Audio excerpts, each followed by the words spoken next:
I don't need to tell anyone that times are bad. It's almost crazy out here. Everybody knows it's bad. People are losing their homes. They're worried about losing their jobs if they still have one. A lot of people are unemployed. Times are just very difficult right now. We have recession. We have depression in places in the country. People are scared. They don't know what to do.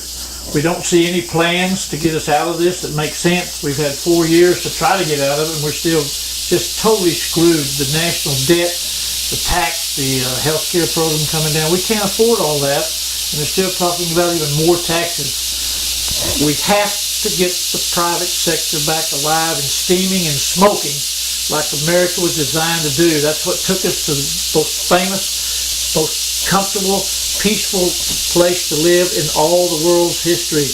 We have to get back there. It takes private sector to raise taxes on new production, to have items to sell, and to make a lot of money instead of taxing people. When you tax people, you're not generating revenue. You're generating movement from the private sector to the government's insatiable appetite to spend money on boondoggles and corruption and inside deals. We're all tired of that. What we have to do in this country is get mad. We've absolutely got to get mad to make this all work, to get back to where we need to go. I know that one thing, people right now are just afraid to go out. Many people in town, there's punks running loose on the street. Everybody's arming themselves. Shopkeepers have guns under their table to protect themselves. It's a crazy world. I'm glad everybody's arming, by the way. We're going to need that. But we've got to get a plan to take care of the problems that are killing our economy, killing our social life and our very culture itself. There's drugs everywhere. There's evil, people breaking into homes, home invasions, drugs everywhere, people missing, girls disappearing, never to be found again. Way too much of that. There's a right way to do it, and the way we're doing it now is obviously not working. Everybody's got ideas of what to do, but basically, I'm saying that we've got to get mad. And when I say mad, I mean really mad. I want to tell you right now, I'm as mad as hell, and I'm not going to take this anymore. You've got to get mad between now and the election. Everybody watching this, everybody in America has got to get mad.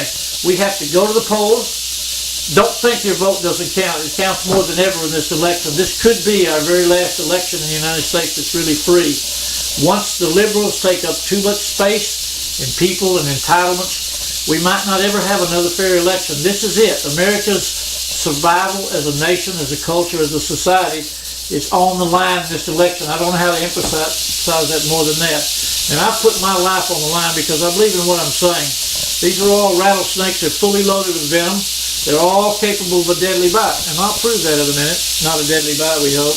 But anyway, I'm in here just like our military and first responders and others in America. They put their life on the line for their country because they believe in what they're saying and doing and having to do. And our volunteer army is just all but punished by our government right now. And we're going to talk more about the Libya incident in just a minute. That is the real problem of today. So, by getting mad, I want you to talk to your friends, your family, your neighbors, total strangers during the next 6 or 7 days before the election. Talk to everybody you know. Tell them to spread the word. We have to vote. We have to turn out, and we have to vote for a different team. Doesn't matter if you like the Romney-Ryan team. You're voting to unseat and derail the current regime that is taking us to the gates of hell. They are. Look around you. What have they done except cause more problems? There's no international plan. There's no energy plan. All we hear about boondoggles and scandals and corruption. And I have a lot to tell you. Our plans here in the snaky pulpit, unlike the bully pulpit, we're going to have a series of programs if we can have everybody looking and get some popularity out of it. And each week, we're going to have some new programs and some new things to hold their feet to the fire and make the people who promise things in the campaign deliver on their promises. This is our country. We the people, for the people, of the people. We've given consent to be governed by these folks in D.C. And they have stolen that beyond consent, and now they're imposing things. We find ourselves going to work, coming home, and all but barricading ourselves in our home. We're in a little living room, watching TV or using our computer, and Lord knows what kind of games we play. We're almost afraid to go out. There's places in the country you cannot go out at night, period. It's bad. Time shouldn't be that way. We've got to fight this. We've got to win our government back. I, for one, again, I'm mad as hell, and I'm not going to take this anymore. I want our government back. I want to be a free American. like I am now. My life has value. I have plans for my life. I like being a free American. I don't like the constant ripple of new laws, new regulations. You know, we're not even safe in our living rooms. They're telling us what kind of light bulbs we can use, how much water our toilets can use. They're starting to tell us what kind of foods we can and can't eat. That's no good. That's crap. We've got to take our country back, and this election is going to be the one that does it. Now, I want to tell you about Libya for a minute. First of all, I want to mention that don't do this at home. These are killer snakes, and I wouldn't be in here if I didn't believe in what I'm saying to you. It's not fun being in here. It's sort of like a long-tailed cat in a room full of rocking chairs, as we say out here in the country. I'm just an old rancher, and I've got a lot of miles on my chassis, but I've also got a little sage wisdom in my heart and my head. And I know what I liked about America, and I know what I'm absolutely disgusted and repulsed by in today's world. We have to get the current regime derailed, out of office, all the people that they appointed, bureaucrats, everybody down. After the election, after a new presidency, we can clean up a lot of things because we will be able to hold their feet to the fire. There's massive changes we need. But right now, let's go back to Libya for a minute. Imagine being in the military service, God bless them, and you're in a firefight, you're in a known zone of danger. The people hate us. They love our foreign aid, they love the things we've done yesterday, but what are we going to do tomorrow? They don't want us anymore. They want our country. They're sending people over here all the time. They're taking people out in bombs and terrorist attacks. We can't have that. But if you're in the military and you find yourself on a roof spotting for a drone, there were 2 drones in the air over Benghazi, ready to fire missiles into the street and take out most of the crowd. Everybody who was peripheral shouldn't have been there. They made a bad choice. We can't let one single American die like that ever again. That's the biggest mistake this administration has done. I mean, not counting Fast and Furious where we lost federal agents, not counting a lot of other things. But people are becoming a pawn. They're becoming a political pawn. Do you not think the morale of our military is plummeting? These, ladies and gentlemen, fight. They're tough. They're trained. We need the biggest, baddest, smartest, most well-equipped army in the world. The military has to be strong. The outside world is after us. We need to bind together and bond together as a country, unified, one nation, under God, whoever God it is, but one nation, indivisible, and like each other for Americans. We're too divisive inside. We can't have that. We're facing an outside world, and we have to get unified, and we have to fight what's happening in our current government. The first thing we got to do is eat the elephant one bite at a time, get the current regime out of office, and get a new team in there. If we were in the private sector or a local political official, and they weren't doing their job, an executive of a major Fortune 500 company, when the board meets, the stockholders meet, they fire. They totally disarm and get people out of there who haven't done the job. We have to do the same with elected officials, not just at the highest level. But this regime is beyond belief, absolutely beyond belief. During the research getting ready for this, I found out things that blew my mind, and that's part of our agenda for the next few sessions. We hope to get one more of these out before the election. Right now, it's up to you. Everybody needs to get on board. And while we've got rattlesnakes here, I think you can hear them. They're all around me, and I'm not comfortable, I assure you. But I believe in what I'm doing. So I am doing this at a great risk to myself to impress upon you. Hear the message. This is not about me, and it's not about the snakes. The snakes are here for one reason, to make you get excited and come in here and watch this and share it with your friends. I want this to become viral, not for me, not for the snakes, but the message itself. You can look at the snakes and enjoy the fear and the things I'm feeling right now. It's all I can do to concentrate. But I am, because the message is so powerful that we have to kick this regime to hell. Get them out of office, get a new team in there. We'll worry about the team's use of energy, the military growth, everything will hold their feet to the fire. We may need to redo the electoral college process. We may need to go to, in the age of computers, to a general election. But nonetheless, this is the time to begin to make a change. We may never have another chance in history.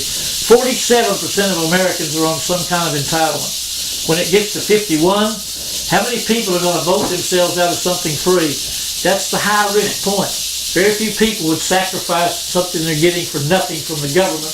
And from that point forward, we become more of an entitlement program. As I work on my ranch, I think, Who's going to pay the bills for all these entitlement people with a shrinking private sector? The private sector is becoming an enemy of this governor. Lord knows that's what our founding fathers put together to make our country strong, and it's worked wonderfully well. But back to Libya. We had jet teams within 45 minutes to 2 hours on ships and on land bases across the Mediterranean. We had SEAL teams, and in fact we had a anti-terrorist rescue team within an hour or so away. We had retired SEALs working for the CIA right in the neighborhood, spotting. They had a laser beam on a building where a mortar that ultimately killed the last guy that was killed was firing at the embassy or the consulate. And he kept calling for help and drones. Of course, Chris Stevens, the ambassador, he wrote for help. We now know the truth. It had nothing whatsoever to do with a video about Muhammad. That was the biggest bunch of crap. Another non-transparent ruse, a duping of America like we're all raging idiots. We're not. There's a lot of smart people in America, a lot of people who fear for our times. They feel us going downhill. We cannot slide. We have to grow a military. We have to be strong. And we've got to have dedicated people throughout our society making the private sector work. Employment skyrockets. Like I say, I'm nervous. Private sector stimulates production and therefore more taxation. It's just that simple. The economics of taxation is stupid. Look back at different presidents. The people who have done tax breaks have got us in a boom economy in a hurry. We're running jets, we're running naval ships, we're running equipment all around the world to protect ourselves and keep the wars over there. If we let go a little bit and receive 10% cut in the military budget right now, 80,000 troops released not too long ago. It's crazy. We have to get back into the key position of making everybody literally fear us. One of our presidents said, carry a big stick, but speak softly behind it. You know, we can be friendly, but we want to be, I honor the Israelis. You mess with them, they mess with you. They take you out. We have to be that way. That's more successful than what we're doing now. Our country's filling up with terrorists. I'm tired myself of thinking about radical extremists. You know, if your religion requires you to kill someone, then leave it over there and take care of your family and yourself and kill them first. Don't bring it over here.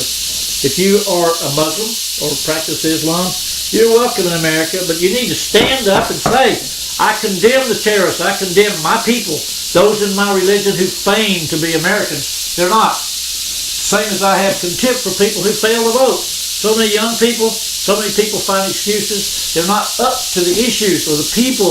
They're out here playing with their cell phones. They're texting. They're on the internet playing games. They work, they party. They have no knowledge of the outside. They don't even know how precious the vote is. Now I want to tell you, as we end this program tonight, we have two choices in America. First of all, we can't put up with any more Benghazis ever again. That was a fatal mistake for this regime. Somebody told them to stand down, not once, not twice, but I'm hearing now 3 times begging for help. No one went to the rescue. We don't treat Americans overseas who are putting their life on the line for us to be peaceful here and then leave them hanging. The ambassador was, yes, sodomized, mutilated, brutalized, and killed. A gross, repulsive, painful, suffering death because no one beefed it up beforehand with lots of emails and letters requesting more help. This was the anniversary of 9/11. What did we think was going to happen in Lebanon, in Benghazi? They hate us. Okay, we're down to 2 choices in the United States. If you like what you like now in the way of America, you simply go out there and you have grocery stores completely full of food and groceries, and you think to yourself, boy, this is nice. Do you ever think about the concept of replacement? Grocery stores have 3 or 4 days worth of food, and they've got trucks coming constantly. We never run out of things. We have food beyond the belief of most people on this planet. We have automobiles, gasoline, peace, services, products everywhere, and I can tell you that if you like that, you better vote for a new regime and get us back on that track. If you don't vote for that, I suggest that we're going to be very much like a caveman. We're going to have ourselves and our children, our grandchildren out grubbing for food. If you don't like the concept of caveman and having to eat like this, then you need to vote for the conservative ticket. Now, I can tell you that these aren't good, but you'll survive on them. Why do we want to go back to caveman? There's people in the world living that way. Why? What are we going to do that? I have no idea. It's stupid. We obviously want the first pass. We're not getting there with the plans and the activities that have been going on for the last 4 years. We're going into a stupid thing. Now, I want to tell you, yummy, I'm getting full. Now, listen to me. We have to knock the regime out next Tuesday. Have to. There's a full moon tonight. I want you to start the process of working your tails off. Right now, this is a power push. Every hour of every day, think about getting people out there to vote, getting the vote conservative. You're just replacing Obama. It doesn't matter who's there. We'll hold their feet to the fire. We've heard a lot of promises, and that's our pledge here. We're going to talk about them, make suggestions on how to improve America. Everybody's got ideas about it. This is the time not to be a sunshine patriot. Stand up now and be counted. Go to the polls, vote conservative, run the rascals out. Now, I want to close again by telling you that I'm just an old rancher out here in the country. I come and I go with anger at our government. I get repulsed at some of the things we have to put up with today. I want my country back. I want you to help me get it back. I want all of y'all to enjoy the America we all grew up with. Our grandchildren don't even know what the country's like compared to the rest of the world. Schools aren't teaching a lot of that anymore. So, band together. I've got a code word for you. I want to see a lot of random acts of kindness this week. Open doors for people. Smile. If they're American, we love them. They're part of the family. We'll handle our divisiveness internally, but not the way we're doing it now. Racism, class warfare, tax the rich. I want rich people. I want something to look forward to. I want incentives so that I can get there too. I don't want to tax them out of existence and destroy more jobs than ever. But I want to tell you something. If you like this, you better vote conservative. Now, I'm closing for tonight, but we've got some big agendas ahead. And I want to mention one more thing. We'll have our website up and going rather quickly, and it's called snakerant.com. And I want you, when you do a random act of kindness, to tell people that thank them when they open the door. You open the door. And as you pass each other, say, spread the word. Spread the word. That's what this is about. Say, spread the word. Say, oh, I saw that program. We need to do all that. And more. Spread the word. Thank them for opening the door. Do little random acts of kindness to fellow Americans. We are one family. We have to get unified. I'm mad as hell, and I'm not going to take this anymore. I want you to be mad this whole week. Work your tail off to kick out this regime, and let's go forward with a free America again and start reversing things that have sucked our freedoms out. I'm as serious as a snake bite that we got to do this, folks. Good night, and we're going to continue the program, but for now, this is our cutoff point. snakerant.com. Spread the word. We've got to save America. I love my country and I'm a zealot patriot. Good night.